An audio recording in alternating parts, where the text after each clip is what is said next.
ke-9 podcast Kursi Kosong hadir di sini untuk menemani malam Jumat kalian. Hai semuanya, gimana kabar kalian? Masih sehat? Semoga terus sehat ya, nggak terpapar oleh virus COVID-19. Dan juga jangan lupa untuk jaga protokol kesehatan karena kita semua nggak mau kan ada lonjakan baru di akhir tahun. Oke, di episode ke-9 kali ini bakalan nyeritain mengenai sebuah kisah alami oleh Restu Wiraatmaja. Langsung aja kita masuk ke ceritanya. Dan selalu ingat, jaga sikapmu, jaga ucapanmu, karena kamu tidak pernah tahu sosok seperti apa yang menemanimu. Kisah ini bermula pada tahun 2005. Sebuah rumah yang tepat di pinggir jalan terbakar dengan hebat. Si jagung merah melahap seluruh isi rumah hingga seluruh perabotan rumah hangus terbakar. Namun, beberapa tahun kemudian, seluruh warga menjadi terheran-heran dengan kemajuan yang dilakukan oleh orang itu terhadap bangunan yang sudah hangus tak tersisa.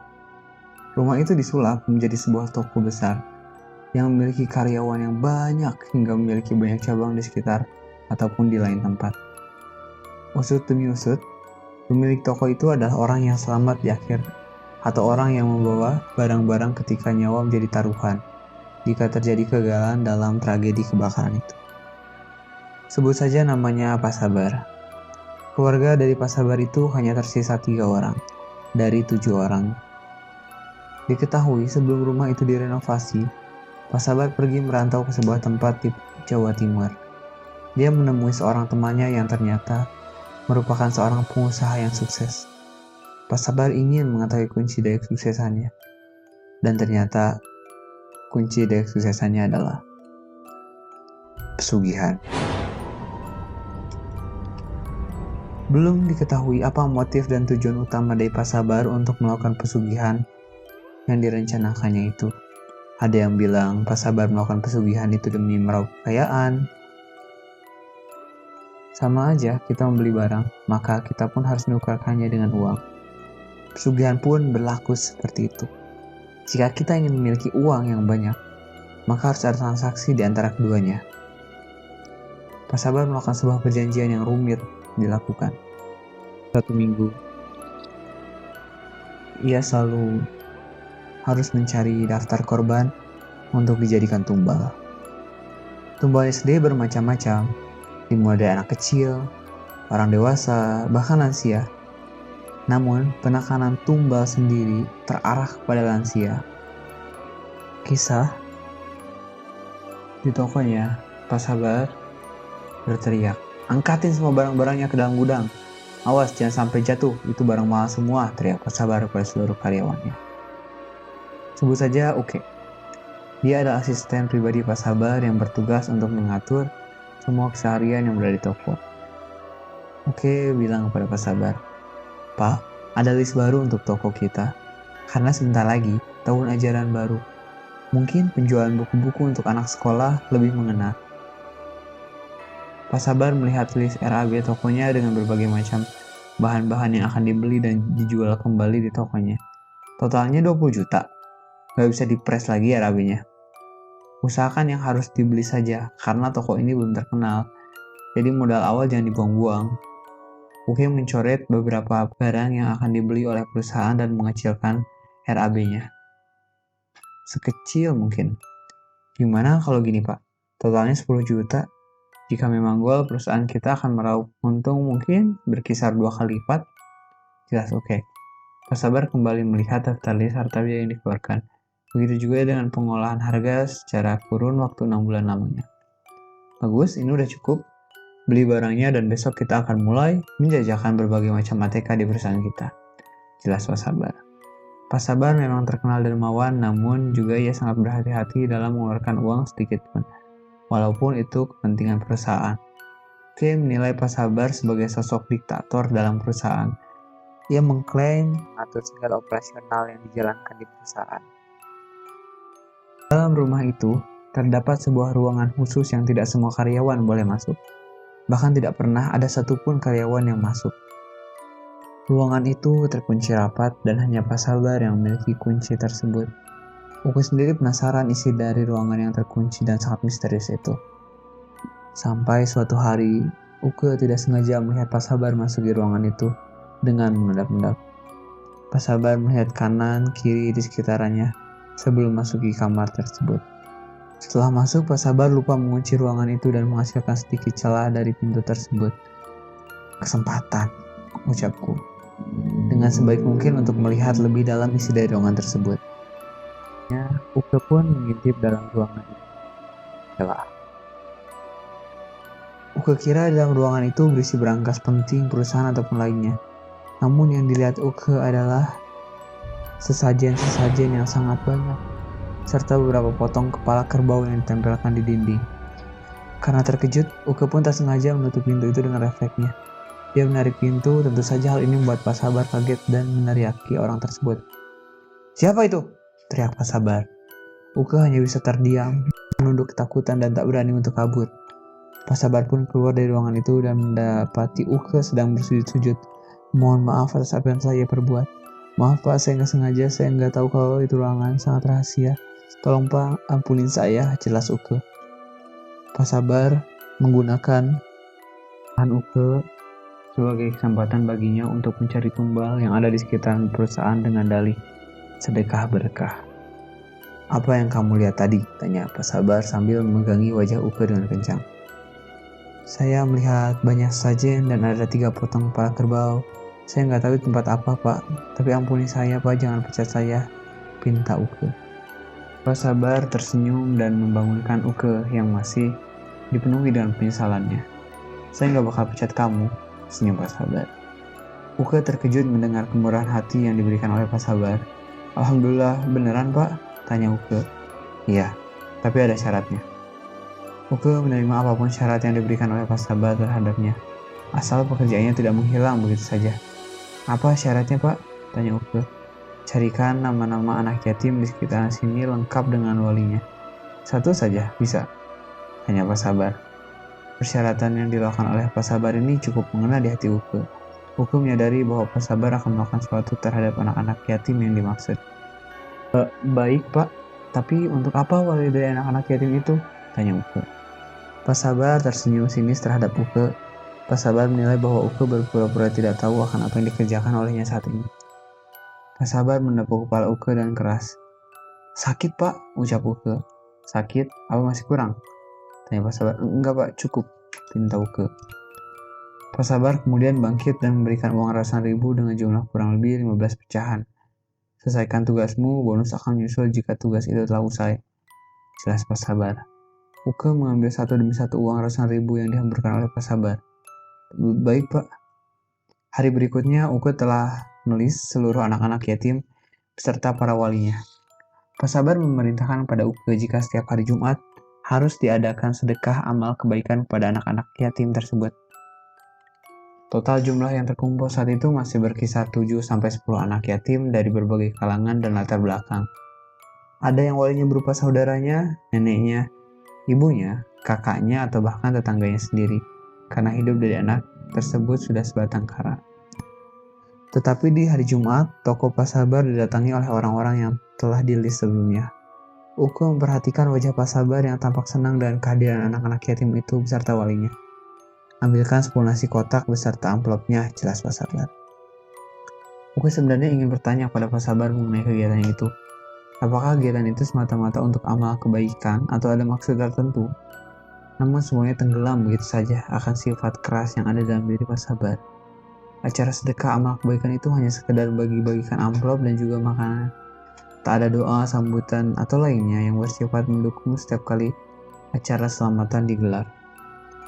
Mengenai kegiatan yang di dalamnya menyimpan misteri, 2 hari setelahnya jawaban misterius pun menyelubungi pikiran Uke. Wali dari salah satu anak yatim itu dinyatakan meninggal dunia. Kronologinya masih belum terpecahkan, ada yang mengatakan karena sakit, serangan jantung, ataupun yang lainnya. Bersamaan dengan itu, toko juga laris manis yang artinya kegiatan itu semata-mata untuk mencari tumbal, bukan kegiatan untuk amal kebajikan. Hari demi hari, laporan demi laporan yang diarahkan kepada Pak Sabar. kian menambah. Anehnya, ketika ada laporan dari saudara atau orang terdekat dari wali anak yatim tersebut, Pak Sabar tidak menanggapinya. Bahkan pernah suatu hari, ada saudara terdekat dari wali tersebut menangis-nangis dan minta kejelasan terhadap kematian misterius yang berdampak pada keluarga lainnya. Tak ada jawaban dan tak ada opini yang bisa merujuk kepada kelegaan masyarakat saat itu. Yang dipikirkan hanyalah satu ketetapan yang dipegang secara mutlak, yaitu takdir. Pak Sabar hanya menimpali semua argumen pedas orang-orang yang mendatangi tokonya dengan kata takdir. Lambat laun toko kian semakin ramai, setiap Jumat juga kegiatan itu terus berjalan. Hingga suatu hari ada anak dari pelanggan yang melihat kejanggalan dalam toko itu.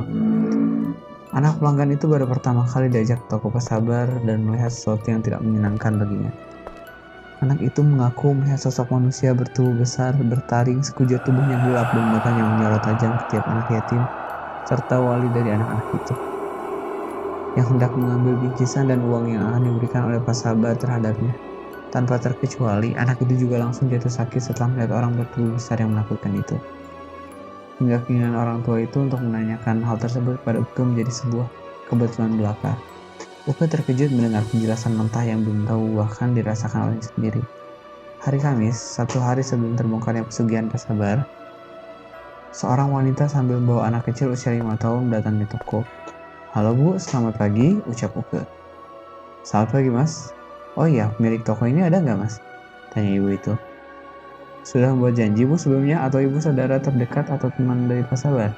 tanya Uke. Enggak Mas, saya hanya ingin memberitahu soal toko ini." "Mas pegawai lama?" tanya ibu tersebut. "Iya Bu, kebetulan saya asisten pribadinya yang bersangkutan." "Ada apa ya Bu?" Ibu itu menatap ke arah anak kecil itu dan bertanya, "Kamu lihat apa Nak?" tanya anak kecil itu. Setan," jelas anak itu. "Hah, apa Dek? Setan? Di mana?" tanya Uke berkali-kali. "Maaf Mas, anak saya ketakutan. Saya paksa anak saya untuk kesini karena ingin mengetahui kebenarannya apakah toko ini melakukan pesugihan?" tanya ibu itu. Uke hanya terdiam. Keresahan hatinya menambah jelas dan menguat setelah laporan itu mengguncang hati dan pikirannya. "Saran saya Mas, pesugihan itu kan pasti makan korban. Apa lebih baik Masnya keluar saja? Ini kan perbuatan setan Mas," jelas ibu itu. Sempat terpikirkan oleh Uke untuk mengikuti nasihat dari ibu itu. Namun dia sadar akan perekonomiannya yang tidak membaik dan membuatnya bertahan sampai di mana hari itu tiba. Untungnya waktu itu toko sepi, jadi tak ada yang mendengarnya kecuali rahasia di antara Uke, ibu dan anak itu. "Pesugihan? Maaf Bu, ibu nggak boleh seenaknya fitnah kepada toko ini melakukan pesugihan. Ibu bisa dipenjara karena mencoreng nama baik pemilik toko ini."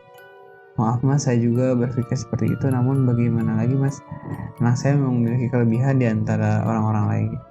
Mas boleh nggak percaya, tapi ini fakta Mas."